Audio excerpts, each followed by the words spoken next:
We're starting unit today, and it's unit 4. And this unit's all about rigid motions. So a rigid motion, if you know the word rigid, it means the shape is not going to change, and motion just means it's going to move. So it's going to be the same shape,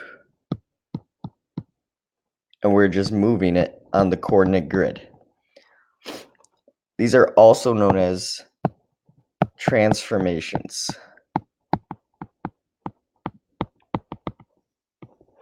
which is right here.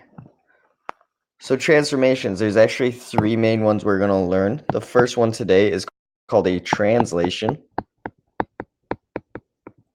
And a translation, you could just annotate right here, is like a slide. So if I look at these 2 triangles, it's almost like I'm just grabbing it and sliding it on top of the other triangle. So I'm just moving it from here to here. So look at that red triangle, it's just sliding. Okay. Couple key vocab words to know here. The first image, the before, is called the pre-image. It's before I move it. And after I move it, it's called the image.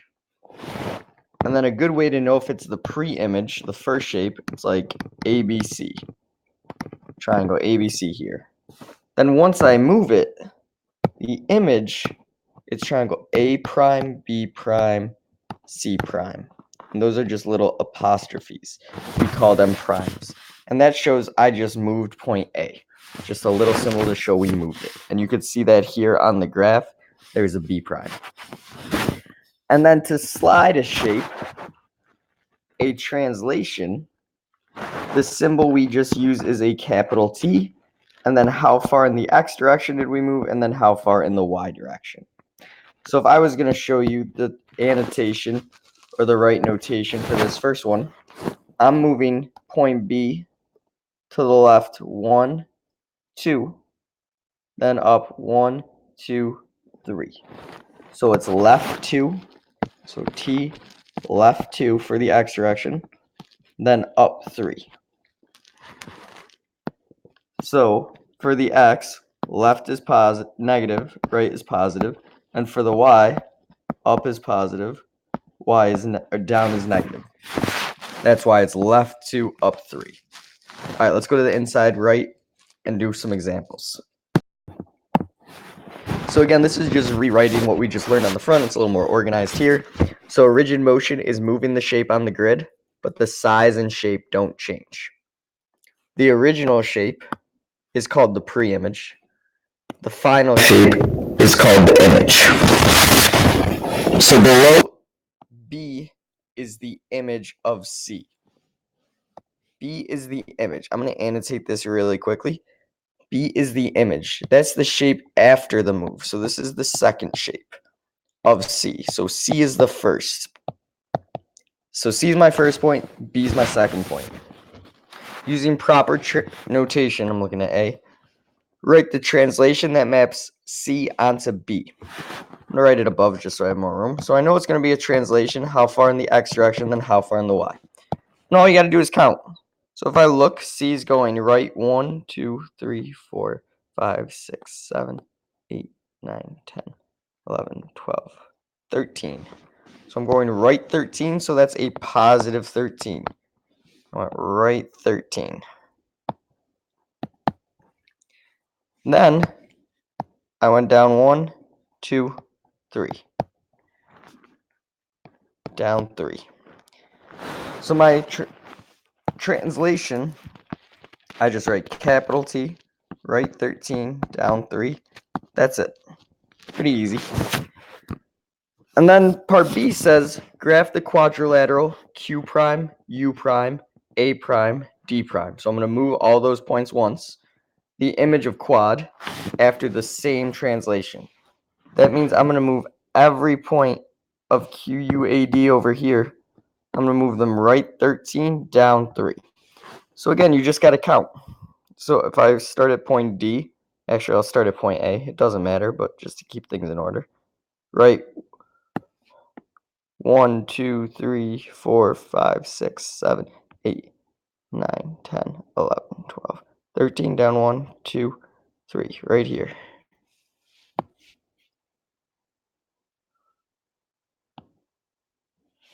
So here is A, and I moved it, so A prime. I'm going to do the same thing for D, U, and Q. I'm going to move them all right 13, down 3. Another little trick you could do, just because 13 is a lot to count, look at A and D. It's left 1, up 2. So if I just come over here and go left 1, up 1, 2. Okay, D is going to be right there because it's going to be the same size. So there's D prime.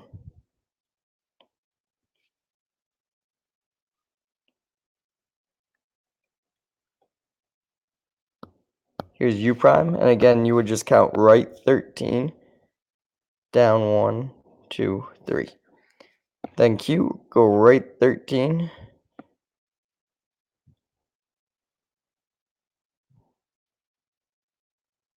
down 1, 2, 3.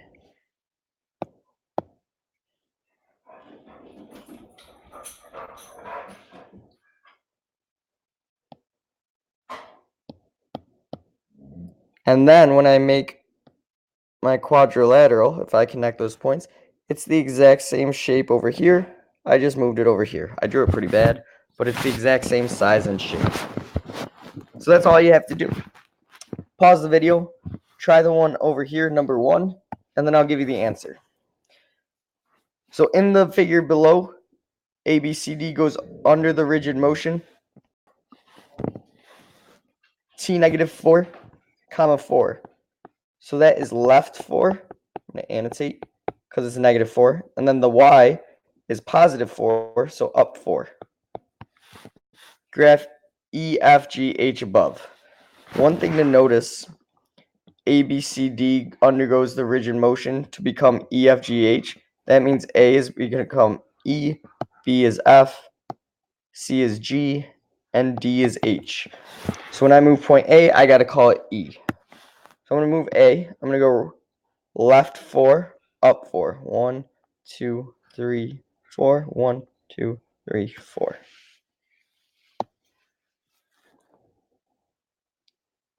So that was right here.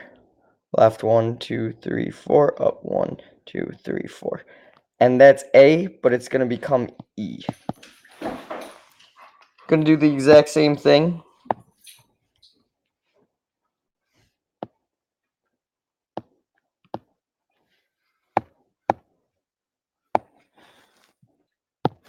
With all the other points, so D is going to go left 1, 2, 3, 4, up 1, 2, 3, 4. D becomes H. Gonna take C, go left 1, 2, 3, 4, up 1, 2, 3, 4. C becomes G. And last one, B. Left 1, 2, 3, 4. Up 1, 2, 3, 4. And B becomes F. So just make sure you have the right labels there. That's like the hardest part. And then you just connect it, make your shape. It should look exactly the same. It just moved. State the coordinates of G. Well, G was where C went to. G is -6, comma, down 1. When I'm talking about coordinates, remember, start at the origin. It's left 6, down 1. What is the sum and the x and y coordinates of F? So sum, I know, means add them. So I need the x and y coordinates of F. F is left 3, up 1. -3 plus 1 is -2. So just some questions they might ask you, just how to do them.